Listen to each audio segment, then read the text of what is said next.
Hello friends, আশা করি সকলেই ভালো আছেন।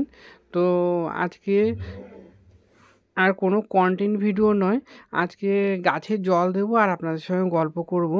গল্পটা হচ্ছে এই রকম যে কিছু কিছু উম, গাছ যেমন সহজেই লাগানো যায়, সহজেই হয়, যত্ন ছাড়াও হয়। আবার কিছু গাছ দেখবেন যত্ন সঠিক পর্যায়ে না নিলে হয় না। তো সেই ধরনেরই কিছু ভিডিও দেখাবো আর আপনাদের সঙ্গে গল্প করব। যেমন দেখছো এই গাঁদা ফুল গাছগুলো, গাঁদা ফুল গাছে তেমন একটা যত্ন নিতে হয় না। কারণ হচ্ছে গাঁদা ফুল গাছগুলো যেমন তেমনভাবে লাগালেও যথেষ্ট সুন্দর হয়। আবার এই যে এই গাছটা দেখছো, এই গাছটা দেখছো ফুলগুলো শুকিয়ে গেছে, এগুলো একটু যত্ন বেশি নিলেও জ্বালা, আবার কম নিলেও জ্বালা। অনেক সময় বন্ধুরা, অনেক সময় অনেক কমেন্ট করে থাকো যে একটা ভিডিও এত কথা বলো কেন।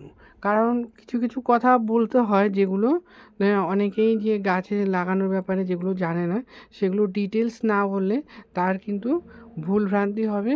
বরং ওই উপদেশটা পালন করলে বা ওই নিয়মটা পালন করলে গাছের ক্ষতিও হতে পারে। কিন্তু সঠিক পর্যায়ে সঠিক নিয়মে যদি জানা থাকে তাহলে কিন্তু সেই ক্ষতিটা হবে না। আর এই টমেটো গাছগুলো দেখতেই পাচ্ছ, প্রচুর টমেটো হয়েছে, প্রচুর, মানে বলে বোঝানো যাবে না। কিন্তু সমস্যা হচ্ছে কি বলতো, আমার ছাদটা তো পুরো খোলা, আর আমরা যেহেতু একটু গ্রাম সাইডে থাকি, তো হনুমান আসে, মানে বাদর আসে, বাদর এসে একটু বড় হলেই নিয়ে যায়। আর আমি মানে পাকা করতেও পারি না আর তুলতেও পারি না। তো এই একটা সমস্যা। দেখো, দেখতেই পাচ্ছ যে প্রচুর হয়েছে, মানে এত টমেটো হয়েছে না এখানে। 5টা লাগানো হয়েছে, গ্রো ব্যাগে দুটো, আর দুটো টিনের মধ্যে, আর একটা বস্তার মধ্যে। প্রচুর, মানে কি বলবো, প্রচুর, না দেখলে বা না বোঝালে বুঝতে পারবে না। আর এই পদ্ধতিটা ফলো করে আমার খুব ভালো কাজ হয়েছে, কারণ এখানে একটা বোতল দিয়ে দিয়েছিলাম, এই ভিডিওটা নিশ্চয়ই তোমরা দেখেছো। আর সেখানে সবজির খোসাগুলো দিয়ে দিয়েছি। এটা থেকে যে সবজির খোসার যে রসটা, সেটা গাছে অল্প অল্প করে পড়ছে, আর গাছ সেখান থেকে পুষ্টি নিয়ে গাছে তার যে পুষ্টিগত অভাবটা পূরণ করে নিচ্ছে, আর প্রচুর মানে হয়েছে। আর সারা ছাদ জুড়ে যে পালং শাক গাছগুলো লাগিয়েছে না, যেখানে খুশি সেখানে দুটো একটা বীজ ছিটিয়ে দিয়েছিলাম। তো মোটামুটি সারা শীতে অনেক কবারই খাওয়া হয়েছে। তো এখনও কয়েকটা গাছ রয়ে গেছে, সেই গাছগুলো দেখো লম্বা হয়েছে, মানে শীষ হয়েছে, শীষ পালং খাবো বলেই রেখেছিলাম।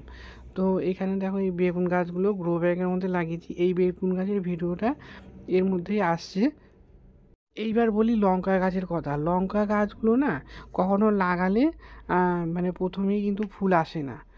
তারপরে কিছুদিন, বেশ কিছুদিন গেলে মোটামুটি অনেক সময় দেখা যায় 1.5 মাস, 2 মাস, বা অনেক সময় 3 মাসেও দেখা যায় কি ফুল গাছে আসে না, বা ফুল আসে ফরে যায়। ভয় পাবার কোনো টেনশান নেই, চিন্তা নেই। আপনার গাছে যখন ফুল আসার সময় হবে, তো গাছটা এরকম ঝাঁকুনি দিয়ে নেড়ে দেবেন, যেরকম আমি দেখালাম।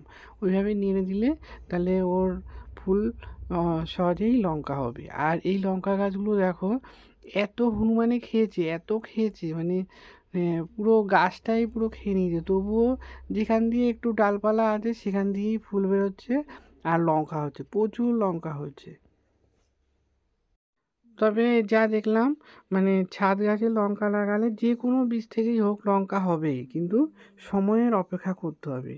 কিছু কিছু লঙ্কা গাছ আছে আমার, যেগুলো 1 বছরের পুরনো, আগে হয়নি, এখন হচ্ছে, এত লঙ্কা হচ্ছে যে বলার মতো না। এই দেখো এই গাছটার মধ্যে এত ফুল এসছে, প্রচুর ফুল। এক একটা ছোটো ছোটো লঙ্কা গাছ থেকেও প্রায় 250-300 গ্রাম লঙ্কা একসঙ্গে নামিয়েছি। তো ছাদ বাগানে কাজ করার ক্ষেত্রে ভেঙে পড়বে না, কাজ করবেন, এগিয়ে যান।